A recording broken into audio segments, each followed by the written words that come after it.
हैदराबाद में भी आई और आइंस्टाइन 2 के फार्मूले तो पानी ज़्यादा आया, लेकिन जब कराची हैदराबाद के बाद सिंध के दीगर अजला में, आधी सिंध में, मीरपुर ख़ास, नवाबशाह, हैदराबाद डिवीज़न के दीगर अजला में लगता है कि आइंस्टाइन की 2 की साइंस ख़त्म हो गई थी कि जी बारिश आया तो पानी आया।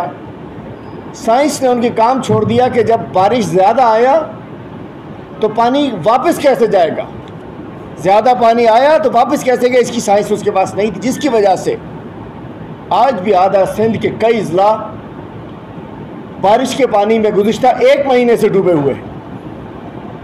और आज इस बारिश के पानी में एक 20 साला मासूम बच्ची जिसका कुछ ज़हनी तवाज़ुन ख़राब था, मीरा कोली, उमरकोट ज़िले की शादीपल्ली शहर की, जिसको जब बारिश आने के बाद उसके घर वालों ने, चूँकि दिमागी तवाज़ुन ठीक नहीं था, तो उस बेचारी को बांध दिया था कि कहीं ये ना हो कि ये पानी तो निकलेगा नहीं, चूँकि फार्मूला है ही नहीं आइंस्टाइन 2 के पास, बिलावल जरदारी के पास। तो उस बेचारी को बांधा हुआ था, कहीं उसकी वो जंजीर खुल गई और रात को वो शादीपल्ली के गांव मजीद पामर में उस बारिश के पानी में डूब के मर गई, जो इस नाअहल और इस करप्ट सिंध हुकूमत ने नहीं निकाला। मर गई वो बेचारी 20 साला। जिन्होंने कहा वोट को इज्जत दो, इनका जब इक़्तिदार होता है, जैसा कि सिंध में एक पार्टी का जो इक़्तिदार है, ये जब इक़्तिदार में होते हैं ये नोट को इज्जत देते हैं। नोट को इज्जत दो इनका नारा है। इलेक्शन में आके इन्हें वोट याद आ जाता है। वोट को इज्जत दे दी पाकिस्तान के अवाम ने। अब मैं कहता हूँ नवाज शरीफ साहब के लिए कि वोट को इज्जत दो, ज़रा कोर्ट को भी इज्जत दो, कोर्ट को भी इज्जत दो। और जिस अंदाज से लगता है कि एक नया सुल्तान राही के बाद जैसे उसका पैदा हुआ, इस तरह अल्ताफ़ हुसैन के बाद अल्ताफ़ हुसैन 2 पैदा हो चुका है। नवाज शरीफ को लंदन में पता नहीं कौन से होटल पे ऐसा खाना मिलता है कि जो खाता है वो गद्दार हो जाता है, जो खाता है वो मुल्क के खिलाफ गाता है। जो अल्ताफ़ ने किया वो नवाज शरीफ कर रहा है।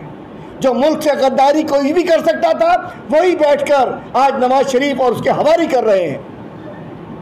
और बात की जाती है, यहाँ भी माशाल्लाह रैलियाँ निकलवाई जा रही हैं डराने के लिए, ओ हमारी कुछ ना करना, कोई कार्ड खेल देंगे तो बांग्लादेश हो जाएगा, ऐसा हो जाएगा। बांग्लादेश और पाकिस्तान के दरमियान में 1000 किलोमीटर का फासला था। यहाँ माशाल्लाह 6 करोड़ मुहब्बत वतन सिंधी पाकिस्तान के इस्तेहकाम के लिए खड़े हैं, सिंध की मजबूती के लिए खड़े हैं। चूँकि हमारा भी नारा ये है कि मजबूत सूबे मजबूत पाकिस्तान की ज़मानत है। और अब रैली निकाल रही है।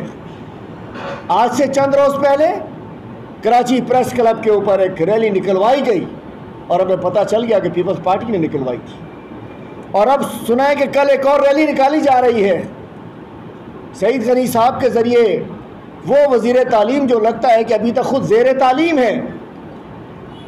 सईद गनी साहब ऐसा वज़ीर तालीम जो खुद लगता है कि अभी ज़ेर तालीम है, किसी भैंस स्कूल में, किसी खोता स्कूल में, किसी टांगा स्कूल में, किसी उस स्कूल में जहाँ ना टीचर है, ना दीवार है, ना रास्ता है, ना बाथरूम है, ना कुछ है। वो कह रहे हैं रैली निकालेंगे। किसके खिलाफ निकालेंगे? अपनी हुकूमत के खिलाफ। सईद गनी साहब आप रैली निकालेंगे? हाँ, मुझे लगता है इसलिए रैली निकालेंगे कि लाड़काना में मरीज़ों की दवाइयाँ कराची में बिक रही हैं। लाड़काना की दवाइयाँ कराची में बिक रही हैं, इसलिए आप रैलियाँ निकालेंगे कि लाड़काना की दवाई कराची में क्यों बिकी। वेलकम सईद गनी, चलें बिलावल साहब रैली निकालो। बिलावल साहब आप कह रहे थे ना APC में हम तहरीक चलाएंगे, चलाओ तहरीक बिलावल जरदारी। जहाँ जाओगे एक ही नारा लगेगा, न खपे न खपे पीपल्स पार्टी, न खपे न खपे न खपे बिलावल जरदारी, न खपे न खपे न खपे जरदारी पार्टी, न खपे। चूँकि भुट्टो की पार्टी थोड़ी है। लोग आज़ाद रहे, पकड़ा नहीं गया, गिरफ्तार नहीं किया गया। गुज़िश्ता रोज़ उसने कुएं में छलांग लगाकर ख़ुदकशी कर ली। इसलिए कर ली कि वो 62 लोग थे। मतलब लाजमी था कि हर बच्ची या खातून जिसके साथ ज्यादती हो, अली पल साहब से मैं दरख्वास्त करता हूँ कि तशरीफ लाइए। पल साहब इधर के मूमल मेंगवाड़ के साथ उसको अगर इंसाफ मिल जाता, अगर उस जिसने ज्यादती की वो गिरफ्तार हो जाते तो शायद वो खुदकशी ना करती। हर थरपारकर में अभी डेड बॉडी दरख्त पर लटकी होती है, माशाअल्लाह से हमारे यहाँ बता दिया जाता है, पुलिस आ कहती है खुदकशी थी भाई। बाबा पता तो चलाओ, खुद को खुद लटकाया ना, किसी ने मार के लटका दिया। मैं कहना चाहता हूँ मूमल मेंगवाड़ जैसी कितनी बच्चियां हैं, मतलब ज़रूरी है कि कल उसने जब खुदकशी की तो DPO साहब भी पहुँच गया, हम भी पहुँच गए, हम भी जिम्मेदार हैं इसके, हम भी जिम्मेदार हैं, आप भी जिम्मेदार, कि जब तक कत्ल ना हो जाए, खुदकशी ना कर ले, अपने आप को जान से ना मार दे। ना मीडिया उठाता ना हमें गैरत आती है। मैं अपनी बात कर रहा हूँ, हमें मतलब सियासतदानों को जब कुछ बड़ा सामने हो जाता है हम कहते हैं जान जाती है किसी की। उस बच्ची ने खुदकशी कर ली और उसके बाद एक माली लड़की ने भी ऐसा ही कुछ किया। 2-2.5 महीने पहले उसको ज्यादती की गई, आज तक भी वो इंसाफ की भीख मांग रही है। बकिया तो छोड़िए, कोरोना बुरे वक्त की चीज़ें याद होती हैं इंसान को ना, अच्छा वक्त भूल जाता है, बुरा वक्त हमेशा याद रहता है। और अभी बुरा वक्त ख़त्म भी नहीं हुआ उधर तो भाई, तो वो दे रहा हूँ, वही दे रहा हूँ ना, वही मैंने कहा कि इजाज़त तो ले लूँ भाई, डर लगता है आप सबसे। मैं कहना चाह रहा हूँ कि छोड़िए सारी बातों को, कोरोना एक बुरा वक्त था, अभी अल्लाह ना करे कि अभी थोड़ा बहुत उसकी वाक़ियात हैं। इस वक्त के अंदर लोग कहते हैं मेरे बुरे वक्त में कौन खड़ा हुआ मेरे साथ, अक्सर होता है, ट्रेडिशनली भी होता है। आम आदमी कहता है भाई मुझे मेरे बुरे वक्त में कौन आया। तो जब इस मुल्क में बुरा वक्त था, पूरे मुल्क में तो 193 अरब रुपए एहसास एमरजेंसी कैश के हवाले से गरीबों में, मिस्कीनों में, बेवाओं में, यतीमों में, मजदूरों में बांटे गए, without discrimination, without political affiliation. Sindh के 50 लाख मजदूरों को, बेवाओं को, ज़रूरतमंदों को एक मैसेज के ऊपर 60 अरब रुपए दिए गए। 60 अरब रुपए नंबर 420 में आएगा, वही हमारा पैसा होगा। अकाउंट नंबर 420 में कोई पैसा नहीं आएगा। अब पैसा वो आएगा जो अवाम के ऊपर लगेगा। तो मैं कहना चाहता हूँ कि फिरदौस भाई ने जो बात की, देखिए जज्बात में, अच्छा हमारे यहाँ कोई ऐसा नहीं है कि कोई जज्बात में जाकर वो कहना कुछ चाह रहे थे, सुई गैस के हवाले से बात हो रही थी, तो इसके ऊपर कोई नहीं है कि पूरी गवर्नमेंट पे कह दिया। और हर शख्स को हक है, हमारे यहाँ कोई पाबंदी नहीं है। मैं समझता हूँ कि उनके अगर दिल में कोई बात आई तो उन्होंने कह दी, तो कोई ऐसा गलत नहीं किया उन्होंने। इशू यही है कि पैसे आएंगे कहाँ से और पैसे जाएंगे कहाँ।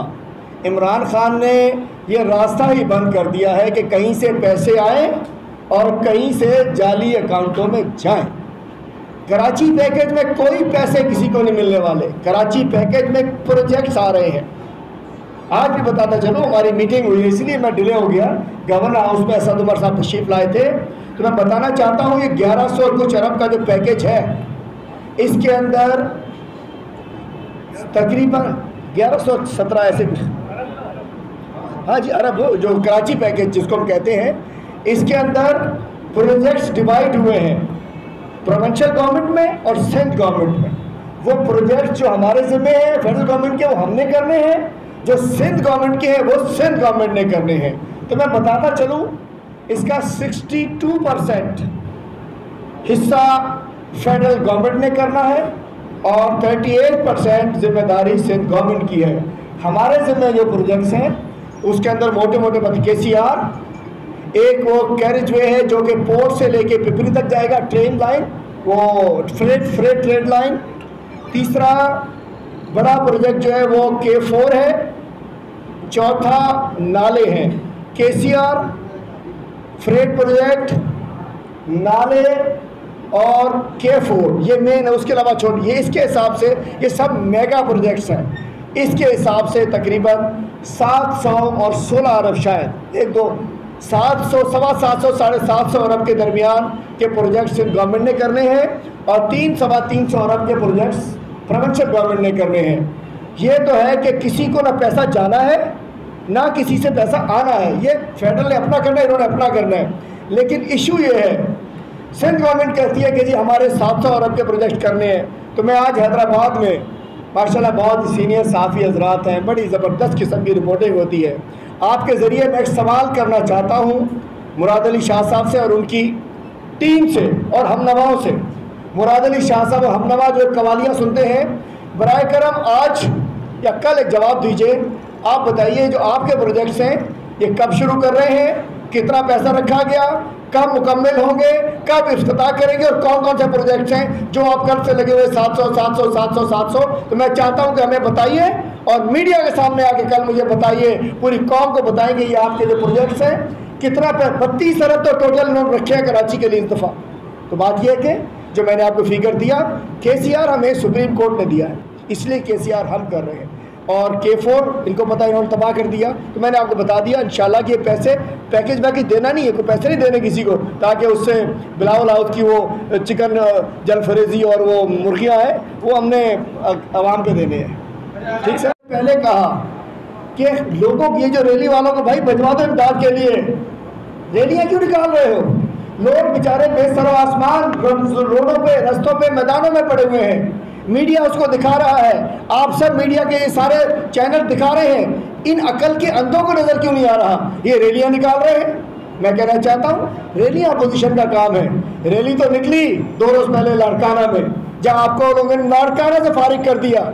अब आप कराची में रैली निकाल कर क्या करोगे? तमाम आप लोग जाओ, ये वजीर आला जैसे अजीज मियाँ कव्वाल और हमनवा होते थे, वजीर आला और हमनवा चले मुतासरा इलाकों में जाकर लोगों की इमदाद करें। Thank you sir.